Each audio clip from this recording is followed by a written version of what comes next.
எங்க ஓட்டு எங்க உரிமை.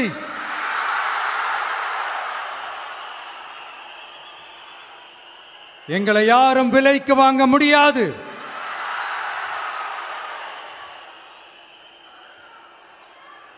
எங்க ஓட்டு விசில் சின்னத்துக்கு தான்.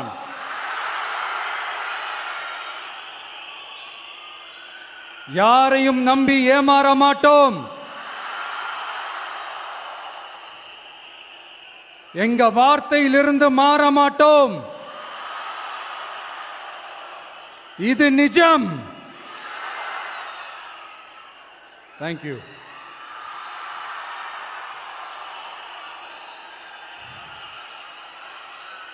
ஒரு குட்டி கதையிலிருந்து ஆரம்பிப்போமா?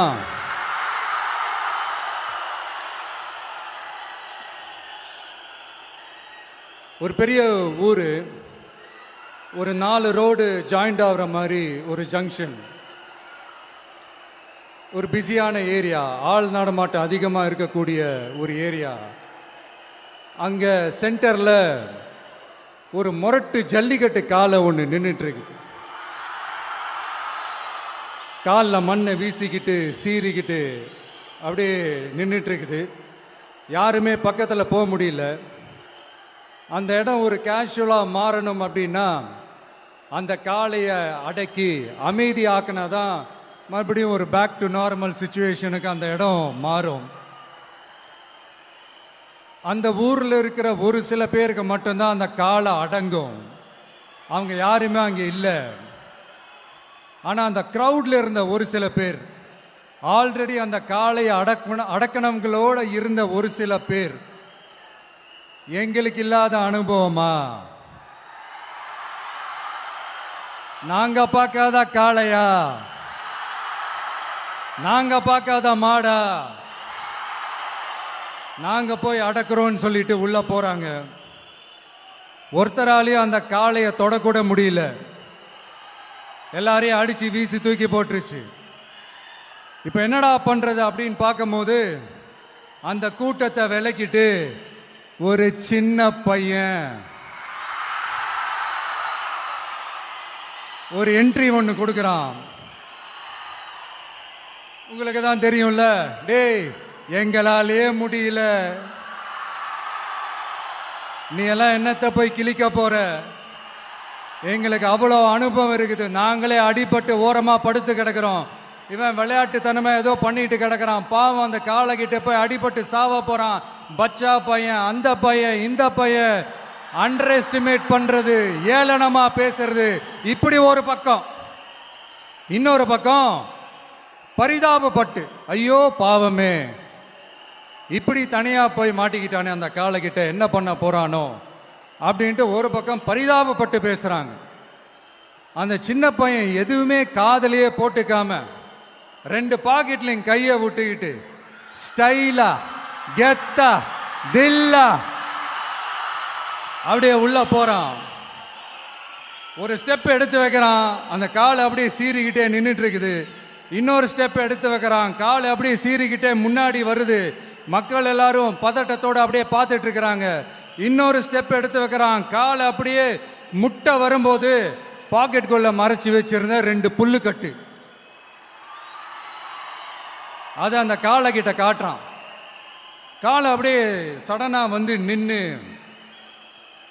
அது மூடெல்லாம் மாறி அந்த புல்லுக்கட்டை சாப்பிட ஆரம்பிச்சிருச்சு. அந்த சின்ன பையனும் அந்த காளையை அப்படியே தடவிக்கிட்டே வரான். காளையும் பக்கத்தில் ஒரு குழந்தை மாதிரி நடந்து வந்துக்கிட்டு வருது. பக்கத்தில் இருந்த ஒரு வயல்வெளியில் அந்த காளையை மேய விட்டுட்டு வரான். மக்கள் எல்லாரும் அந்த பையனை ஆச்சரியமா பார்க்குறாங்க.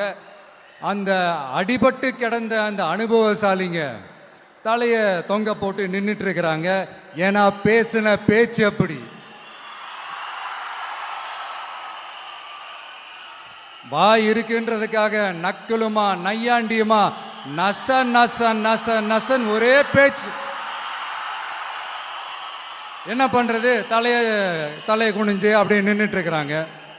அங்க ஒரு பெரியவர் வர்றார். வந்து அந்த பையன்கிட்ட கேட்கிறாரு, எப்படிப்பா இப்படி ஒரு முரட்டு காலை சீறிட்டு நின்றுட்டு இருந்தது, எப்படி அந்த காளையை அடக்கின அப்படின்னு கேட்டதுக்கு அந்த பையன் சொல்றான், ஐயா எனக்கு அந்த காளையை பார்த்தா கோபமா இருந்த மாதிரிலாம் எனக்கு தெரியல, அந்த காலை பசியோடு இருந்த மாதிரி இருந்தது. அதனால தான் அந்த புல்லுக்கட்டை காமிச்சவனை ஓகே நமக்கு தேவையானது கிடைச்சிருச்சு அப்படின்னோடனே அந்த புல்லுக்கட்டை சாப்பிட்டுட்டு நம்மளோட அப்படியே ஜாலியாக வாக்கிங் வந்துருச்சு அப்படின்னு சொன்னான்.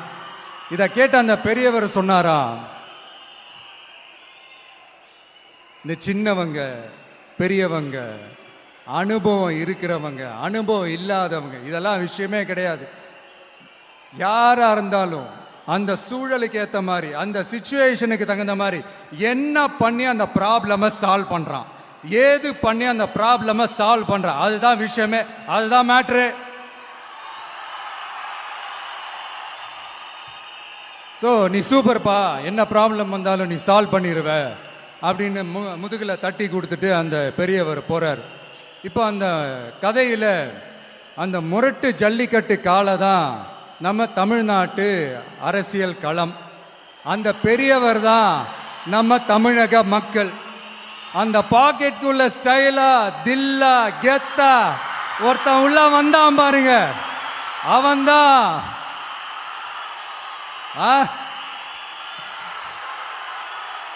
நான் இல்லைங்க, நான் இல்லை, நானு நீங்க நாம எல்லாருமா சேர்ந்து மாபெரும் மக்கள் சக்தியா இருக்கக்கூடிய நம்ம டிவிகே, அதுதான் அந்த சின்ன பையன்.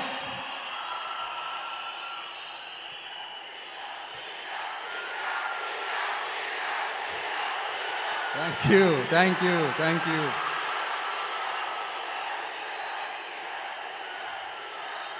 மக்களை நேசிக்கிற ஒரு நல்ல தலைமை இல்லாததுனால இத்தனை வருஷமா வேற வழி இல்லாம ஸ்டாலின் சார் கொடுத்த அந்த பொய்யான வாக்குறுதிகள் எல்லாத்தையும் நம்பி ஏமாந்த நம்ம மக்களுக்கு சரியான நேரத்தில் ஒரு வெகுஜன மக்கள் இயக்கமா வந்தது தான் நம்ம டிவிக்கு. அந்த முரட்டு ஜல்லிக்கட்டு கால கதை ஏன் சொன்னோம், எதுக்கு சொன்னோம், யார் யாருக்கெல்லாம் சொன்னோங்கிறது புரிய வேண்டியவங்களுக்கு புரியும்னு நினைக்கிறேன்.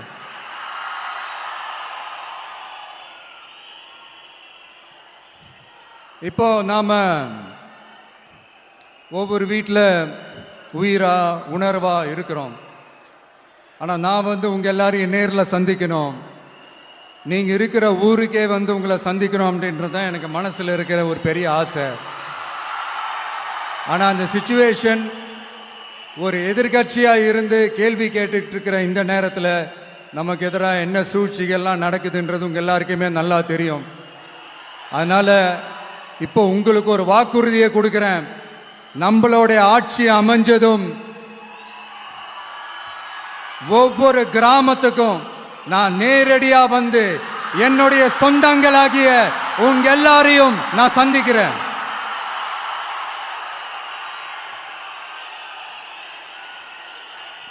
கொஞ்ச நாளைக்கு முன்னாடி நம்ம ஸ்டாலின் சார் ஒரு உருட்டு ஒன்று உருட்டினாரு, நீங்க கேள்விப்பட்டிருப்பீங்க. இப்ப வரப்போற எலெக்ஷன் எதுக்கான எலெக்ஷன்? நம்ம சட்டமன்ற தமிழ்நாடு சட்டசபைக்கான ஒரு தேர்தல் இல்லையா? இதே தமிழ்நாட்டுக்கும் டெல்லிக்குமான ஒரு எலெக்ஷன் அப்படின்னு சொல்றாங்க. இன்னும் கொஞ்சம் மேல போய் தமிழ்நாட்டுக்கும் என்டிஏவுக்குமான ஒரு எலெக்ஷன் அப்படின்னு சொல்றாங்க. என்ன சார், டெல்லியில ஏதாவது நிக்க போறீங்களா? அப்புறம் ஏன் தமிழ்நாட்டுக்கும் டெல்லிக்குமான ஒரு எலெக்ஷன் சொல்றீங்க? அப்புறம் இது ஏதாவது பார்லிமெண்ட் எலெக்ஷனா, பிரதமர் பதவிக்கு ஏதாவது போட்டி போடுறீங்களா? அப்புறம் ஏன் அதை தமிழ்நாட்டுக்கும் என்டிஏவுக்குமான ஒரு எலெக்ஷன் சொல்றீங்க? எங்களுக்கு புரியலையே சார், இது என்ன லாஜிக்னு எங்களுக்கு புரியலையே. எந்த எலெக்ஷனை எப்படி டீல் பண்ணணும், எப்படி ஹேண்டில் பண்ணணும்ன்றது நம்ம தமிழ்நாட்டு மக்களுக்கு தெளிவா தெரியும். நம்ம தமிழ்நாட்டு மக்கள் மாதிரி ஒரு தெளிவான மக்களை நீங்க பார்க்கவே முடியாது. சூப்பர் கிளாரிட்டியோட சூப்பர் மக்கள் சார் நம்ம மக்கள். இந்த போருக்கு போறதுக்கு முன்னாடி தான் இந்த படை பரிவாரங்களோட போவாங்கன்னு கேள்விப்பட்டிருக்கிறேன். ஆனா நீங்க என்னடானா இந்த ஒன்னுத்துக்கும் உதவாத இந்த பால் டப்பாவை உருட்டிக்கிட்டு இருக்கீங்களே சார். உண்மையிலே இந்த எலெக்ஷன் எதுக்கான எலெக்ஷன் சொல்லட்டுமா? தமிழ்நாட்டு மக்களுக்கும் ஊழலுக்கும் நடக்கிற போர், தமிழ்நாட்டு மக்களுக்கும் லஞ்சத்துக்கும் நடக்கிற போர், தமிழ்நாட்டு மக்களுக்கும் இந்த நிர்வாகத்தை சரியா செய்யாத இந்த திமுக அரசுக்கும் நடக்கிற போர், அதாவது தமிழ்நாட்டு மக்களுக்கும் உங்க ஆட்சிக்கும் நடக்கிற போர், தமிழ்நாட்டு மக்களுக்கும் ஸ்டாலின் சாருக்கும் நடக்கிற போர். இன்னும் சுருக்கமா சொல்லணும்னா விஜய்க்கும் ஸ்டாலின் சாருக்கும் நடக்கிற போர்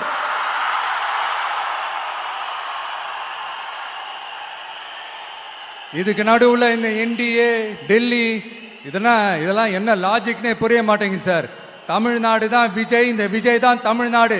தூய சக்தி டிவிகேவுக்கும் தீய சக்தி டிஎம்கேவுக்கும் தான் இந்த போர்.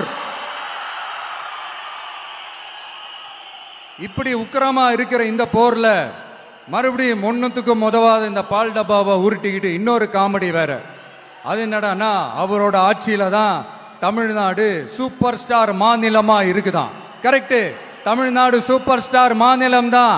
காமராஜர் அவர்கள் டைம்ல, அண்ணா அவர்கள் டைம்ல, எம்ஜிஆர் அவர்களோட ஆட்சியில.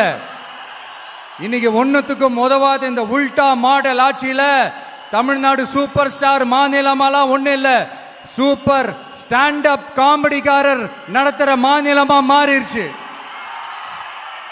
மக்களே, உங்களுக்காக மட்டுமே தான் வர தடைகள், சதிகள், சூழ்ச்சிகள் எல்லாத்தையும் தாண்டி இந்த 2026 இந்த தேர்தலில் டிவிக்கு தில்லா நிற்கும்.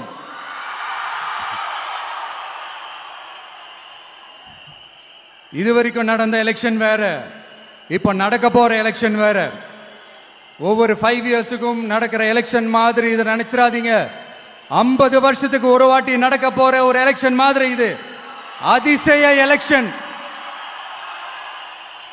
ஒரு எலெக்ஷன்ல அவங்களோட எதிரிகளை தான் எதிர்ப்பாங்க, அப்படிதான் எதிர்ப்பாங்க, அதுதான் யதார்த்தமும் கூட. ஆனா இந்த எலெக்ஷன்ல தான் ஒட்டுமொத்தமா எல்லாருமா சேர்ந்து ஒருத்தனை எதிர்க்கிறாங்க.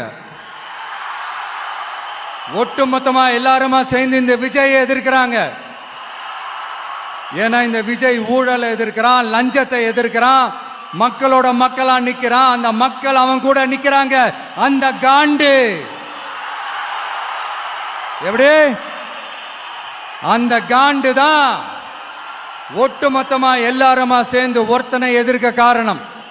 நீங்க எப்படி வேணா எதிர்த்துக்காங்க, ஆனா போட்டி 2 பேருக்கு நடுவுல தான். ஒண்ணு இன்னொன்னு. இந்த எலெக்ஷன் டேல மேக்சிமம் என்ன பண்ணுவீங்க? போவீங்க, ஓட்டு போடுவீங்க, வருவீங்க, அவ்வளவுதான் உங்களுடைய பார்ட்டிசிபேஷன். ஆனா இந்த எலெக்ஷன்ல நீங்க பங்கெடுத்துக்க போறீங்க. எஸ், உங்க வீட்டில் இருக்கிற ஒரு விஜய் தான், உங்க வீட்டில் இருக்கிற ஒரு விஜய் தான் வேட்பாளரா நிக்க போறாங்க. உங்க வீட்டில் நிக்கிற ஒரு வேட்பாளர்னா அப்ப உங்க வீட்டில் இருக்கிற மத்தவங்க எல்லாருமே வாக்காளர்கள் தானே.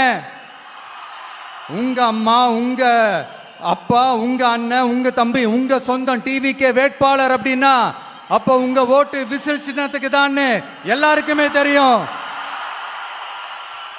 ஏன், நம்மளோட எதிரிகளுக்கு கூட அது நல்லாவே தெரியும். அதனாலதான் நமக்கு எதிராக அவ்வளவு அவதூறு பரப்புறாங்க. என்னென்ன அவதூறு பரப்புறாங்கன்றது உங்களுக்கே நல்லா தெரியும். ஆனா அவங்களுக்கு தெரியாது, ஏன் மேல அவதூறு பரப்புனா அது மக்கள் மேல அவதூறு பரப்புற மாதிரின்னு. எனக்கு அரசியல் தெரியலன்னு சொன்னா அது மக்களுக்கு அரசியல் தெரியலன்னு சொல்ற மாதிரின்னு. என்ன அசிங்கமா பேசினா அது மக்கள் அசிங்கமா பேசுற மாதிரின்னு. எனக்கு எதிராக செய்யற ஒவ்வொரு செயலும் அது மக்களுக்கு எதிராக செய்யற செயல் அவங்களுக்கு தெரியாம போச்சு. இந்த விஜயும் மக்களும் வேறு வேறு இல்லை. இந்த விஜயும் மக்களும் ரத்தமும் சதையும் மாறி, உடலும் உயிரும் மாறி, ஒன்னிலிருந்து ஒண்ண பிரிக்கவே முடியாது. எஸ், சென்சிட்டிவான சென்டிமெண்ட், அது சென்சிட்டிவான சென்டிமெண்ட்.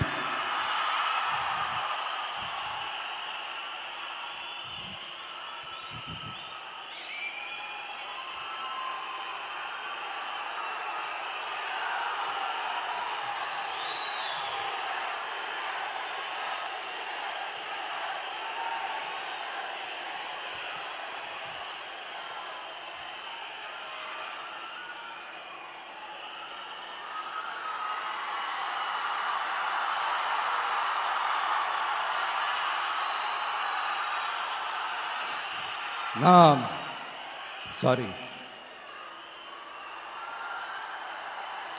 இதை யாரும் அசைக்க முடியாது. மக்களை நேசிக்கிற விஜய் வேணுமா, மக்கள் விரோத ஆட்சி நடத்துற ஸ்டாலின் சார் வேணுமா? இந்த விஜய் நம்புறீங்களா, ஸ்டாலின் சார் நம்புறீங்களா? proof, this is the proof.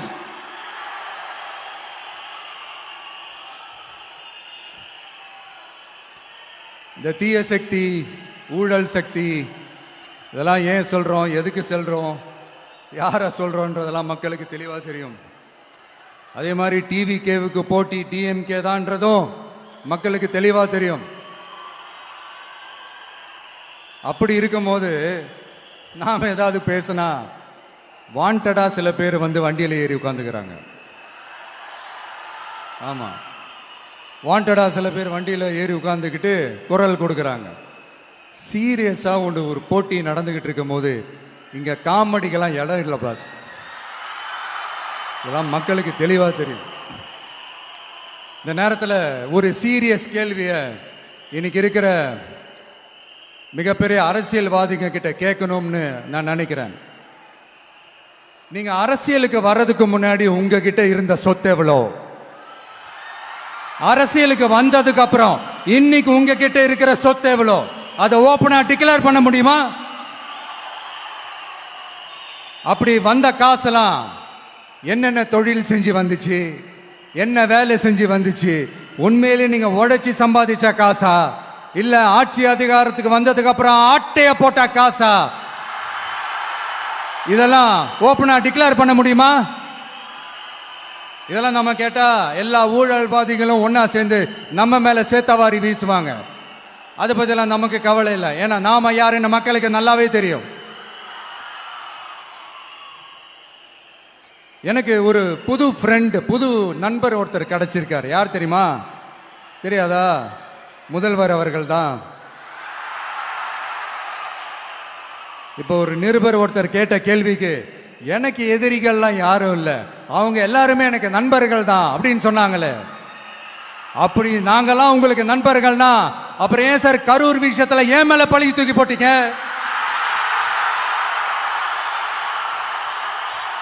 உங்களுக்கு மனசாட்சின்னு ஒண்ணு இருந்தா அப்படி பேசிருப்பீங்களா?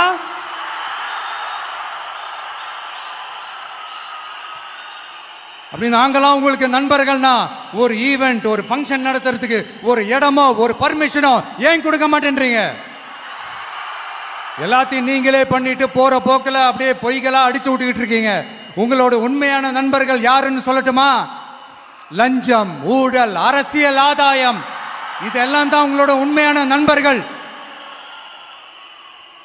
பர்சனலா நீங்க எப்படி வேணா இருந்துக்கங்க சார், நமக்கு அதை பத்தி கவலை இல்லை, நமக்கு அது அவசியமும் இல்லை. ஆனா உங்க ஆட்சி தான் தப்பான ஆட்சி, தமிழ்நாட்டுக்கு தேவையில்லாத ஆட்சி. கொஞ்ச நாளைக்கு முன்னாடி கற்பனையா ஒரு விஷயம் ஒன்று சொன்னேன். இந்த முதல்வர் கூட விசில் சின்னத்துக்கு தான் வாக்களிப்பாரு அப்படின்ட்டு கற்பனையா ஒன்று சொன்னேன். ஆனா இன்னைக்கு நிஜமாவே நமக்கு ஆதரவா ஒரு கோஷத்தை எழுப்பியிருக்கிறாங்க. அது என்ன தெரியுமா? எங்க வாக்கு சாவடி வெற்றி வாக்கு சாவடியா. அதுக்கு அர்த்தம் என்ன தெரியுமா? எங்க வாக்கு சாவடி விஜய் வாக்கு சாவடின்னு அர்த்தம்.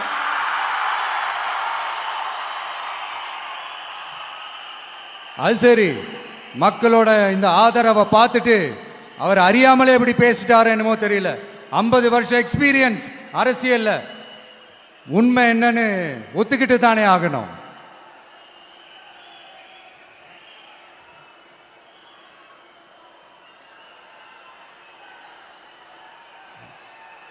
ஜனநாயகம்ங்கிறது பெரும்பான்மை ஆட்சி அதிகாரம் சார்ந்தது மட்டும் இல்ல, சிறுபான்மை மக்களின் உரிமைகள் உணர்வுகளும் புனிதம்னு நினைச்சு அதையெல்லாம் காப்பதற்கு பெயர் தான் ஜனநாயகம்னு 1963 அறிஞர் அண்ணா பார்லிமெண்ட்ல பேசினதை நாம இங்க சொல்றது ரொம்ப பொருத்தமா இருக்கும்.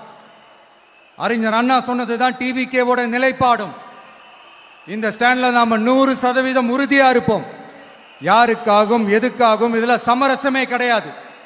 மதச்சார்பற்ற சமூக நீதி தன்மை தான் நம்ம அடிப்படை கொள்கைகள் ஒன்று, அதுல எந்த மாற்றமும் எப்பவும் கிடையாது. ஆனா இதெல்லாம் மறந்துட்டு எப்படியாவது எதையாவது செஞ்சு ஓட்டு வாங்குறதுக்காகவே இங்க சில பேர் இருக்கிறாங்க. அவங்கள மாதிரி நமக்கு அப்படி சில பிரச்சனைகள்ல எரியற நெருப்புல எண்ணெய ஊத்துற எண்ணமே இல்ல.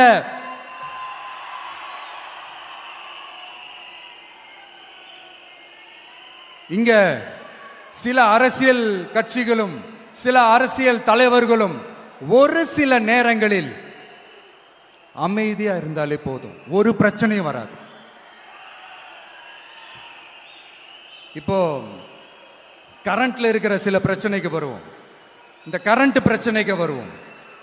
மாசம் மாசம் கரண்ட் பில் கட்டுற மாதிரி மாத்துவோம்னு சொன்னீங்களே, செஞ்சீங்களா?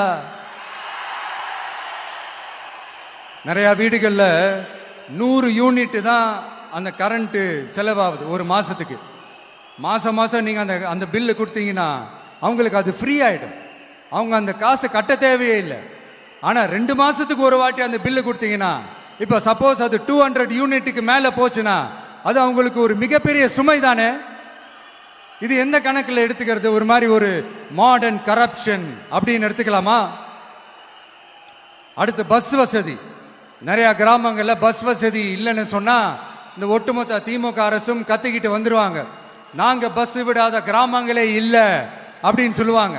அப்படியே அது உண்மை அப்படின்னா முதல்வர் அவர்கள் கிட்ட நம்ம தங்கச்சி ஒருத்தவங்க ஒரு கேள்வி கேட்டாங்களே, எங்க ஊருக்கு ஒரு மினி பஸ் ஆவது விடுங்க சார் அப்படின்னு கேட்டாங்களே, அது எந்த கணக்கில் எடுத்துக்கிறது?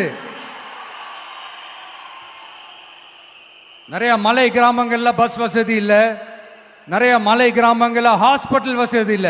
இது ரெண்டுமே எவ்வளவு முக்கியமான ஒரு விஷயங்கள். பஸ் வசதியும் ஹாஸ்பிட்டல் வசதியும் இல்லாததுனால வீட்டிலேயே பிரசவம் பார்க்கிற அந்த ஆபத்து இருக்குதுன்னு எவ்வளவு நியூஸ் பார்க்கிறோம். இதெல்லாம் எந்த கணக்கில் சேர்த்துக்கிறது? அடுத்து இது எல்லா மீட்டிங்லயும் பேசுறதுதான், பெண்களுக்கு பாதுகாப்பு நம்பர் 1 இருக்குது தமிழ்நாட்டில் அப்படின்னு சொல்றாங்க. அப்புறம் அது என்ன, வி சேஃப் மாடலா? பெண்கள் என்ன சொல்றாங்க தெரியுமா? அது வி சேஃப் மாடல் இல்ல, வி ஆர் நாட் சேஃப் மாடல்னு சொல்றாங்க. இப்படி இருக்கிறப்போ தமிழ்நாட்டில் எங்க போனாலும் பெண்களுக்கு பாதுகாப்பு அப்படியே கொட்டி கிடக்குதான். இப்படி சொன்னா எப்படி சார்? கேட்கிறவங்க என்ன கேசரி சாப்பிடுறாங்கன்னு நினைச்சீங்களா?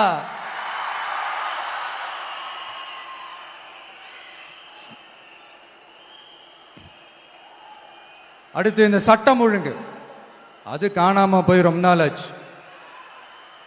இவன் வேற, இந்த விஜய் வேற, எங்க போனாலும் இந்த மக்கள் கிட்ட இந்த சட்டம் ஒழுங்கை பத்தி பேசி ஞாபகப்படுத்திக்கிட்டே இருக்கான்னு முதல்வர் அவர்கள் அவங்க கூட இருக்கிறவங்க கிட்ட எல்லாம் சங்கடப்பட்டாராம். நாம் என்ன பண்றது? நாம தான் தமிழ்நாட்டோட விசில் ப்ளோயர் ஆச்சே. நாம எப்படி சைலண்டா இருக்க முடியும்? நாமளும் கேள்வியா கேட்கிறோம், ஆனா பதிலெல்லாம் வந்த மாதிரியே தெரியல.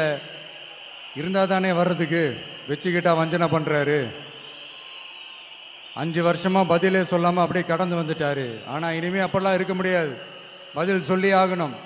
மக்களே, இந்த தீய சக்தி, இந்த அட்ராசிட்டிய ஒரு எண்டு கார்டு போடணும் அப்படின்னா அவங்கள சுவிட்ச் ஆஃப் பண்றது தான் ஒரே சொல்யூஷன். அதுக்கான ரிமோட் தான் வரப்போற எலெக்ஷன். அந்த ரிமோட்ல நீங்க அழுத்த வேண்டியது ஒரே ஒரு ஆப்ஷன், அதுதான் நம்ம விசில் சின்னத்தோட பட்டன். இத 4 விஷயத்தை நீங்க செஞ்சாலே போதும். ஒவ்வொரு இவிஎம் மெஷின்லயும் விசில் சின்னத்துக்கு நேரா இருக்கிற அந்த பட்டனை பச்சக்கு பச்சக்கு பச்சக்குன்னு ஒரு அழுத்துங்க. எப்படி? அவ்வளவுதான். நாம காஞ்சிபுரத்தில் பேசும்போது நம்மளுடைய விஷன் என்னன்னு சொன்னோம். இப்ப அதனுடைய கண்டினியூஷனா சில விஷயங்கள் இங்க நான் சொல்லணும்னு ஆசைப்படுறேன். இப்பவும் சொல்றேன், உறுதியா சொல்றேன், சத்தியமா சொல்றேன். பெண்கள், பெண் குழந்தைகள், ஆண் குழந்தைகள் பாதுகாப்பு நம்ம ஆட்சியில நம்பர் 1 இருக்கும். சட்டம் ஒழுங்கு ரொம்ப ரொம்ப ஸ்ட்ரிக்டா இருக்கும். அரசு பள்ளிக்கூடங்களும் கல்லூரிகளும் முதல் தரமா இருக்கும். போட்டி தேர்வுகளுக்குன்னு லட்சங்களை கொட்டி தனி கோச்சிங் சென்டர் போய் படிக்க அவசியமே இருக்காது. ஏன்னா கவர்மெண்ட் ஸ்கூல், காலேஜ் சிலபஸே போட்டி தேர்வுகளை ஈஸியா சந்திக்கிற வகையில் அந்த ஸ்டாண்டர்டுக்கு ஏத்த மாதிரி அமைக்கப்படும். உயர்நிலை பள்ளி பாடத்திட்டங்களிலேயே அடிப்படை அரசியல் சாசன சட்டம் சேர்க்கப்படும். மாநில மற்றும் ஒன்றிய அரசு அலுவலகங்கள், வங்கிகளின் செயல்பாடுகள் மற்றும் அவற்றை அணுகும் முறை குறித்து மாணவர்களுக்கு தெளிவான புரிதலை ஏற்படுத்தும் வகையில் தேர்வுகள் அற்ற செயல்முறை பாடமாக கற்பிக்கப்படும். இந்தியா முழுக்க உள்ள ஒன்றிய அரசு சார்ந்த கல்வி நிலையங்கள் மற்றும் அதன் சேர்க்கை அட்மிஷன் குறித்து புரிதலும் தெளிவும் மாணவர்களுக்கு உருவாக்கப்படும். அனைத்து அரசு பள்ளிகளிலும் பெண் குழந்தைகளுக்கு சுத்தமான, சுகாதாரமான மற்றும் தரமான கதவுகள் பொருத்தப்பட்ட ரெஸ்ட் ரூம்கள் அமைப்பது உறுதி செய்யப்படும். போதைப் பொருட்கள் இல்லாத தமிழகம் உருவாக்கப்படும். மாவட்ட கலெக்டர்கள் மற்றும் எஸ்பிக்களில் சரி பாதி பெண்களாக இருக்கும்படி செய்வோம். மலை கிராமங்களில் அரசு ஆரம்ப சுகாதார நிலையங்கள் பிரசவம் பார்க்கும் வசதியுடன் அமைக்கப்படும். பஸ் போக்குவரத்து இல்லாத கிராமங்கள் மற்றும் மலை கிராமங்களே இல்லை என்ற நிலை உருவாக்கப்படும். ஏற்கனவே அமைப்பு சாரா தொழிலாளர்கள் அமைப்பு இருந்தாலும் ஆட்டோ, டாக்ஸி மற்றும் லாரி டிரைவர்களுக்கென அவர்களின் நலன்களுக்காகவும் குடும்ப நலன்களுக்காகவும் தனியாக நல வாரியம் அமைக்கப்படும். தென் தமிழகம் உட்பட தமிழகத்தின் தேவையான பகுதிகளில் தொழிற்சாலைகள் அமைக்கவும் தொழில் வளம் பெருக்கவும் தனி கவனம் செலுத்தப்படும். விவசாயிகள், மீனவர்கள் மற்றும் நெசவாளர்களின் கருத்துக்களை அறிந்து அவர்களுக்கான திட்டங்கள் காலத்தின் தேவைக்கேற்ப உருவாக்கப்படும். இப்போ நம்ம ஸ்டாலின் சார் அறிவாலயம் பக்கத்தில் யாரு நடந்து போனாலும், அறிவாலயம் பக்கத்தில் யாரு நிழலுக்கு ஒதுங்கினாலும் கூட்டணியில சேர்த்துக்கிறார். அந்த கொள்ளையடிச்சிருக்கிற வச்சிருக்கிற பணத்துல ஒரு பங்கு ஒன்று கொடுத்து இந்த அதுக்கு பேர் கல்லாப்பெட்டி கூட்டணின்னு வச்சிருக்கிறேன். அந்த கல்லாப்பெட்டி கூட்டணியை ரொம்ப கஷ்டப்பட்டு சேர்த்திருக்கிறார். ஆனா அவருக்கு நான் சொல்றேன், இந்த அறத பழைய கூட்டணி கணக்குகளோ இந்த கொள்ளையடிச்ச பணத்தையே வச்சு எங்க மக்களை ஏமாத்தி எல்லாம் ஜெயிக்க முடியாது. ஏன்னா இது மாபெரும் மக்கள் சக்தியான வித்தியாசமான விசில் புரட்சி எலெக்ஷன்.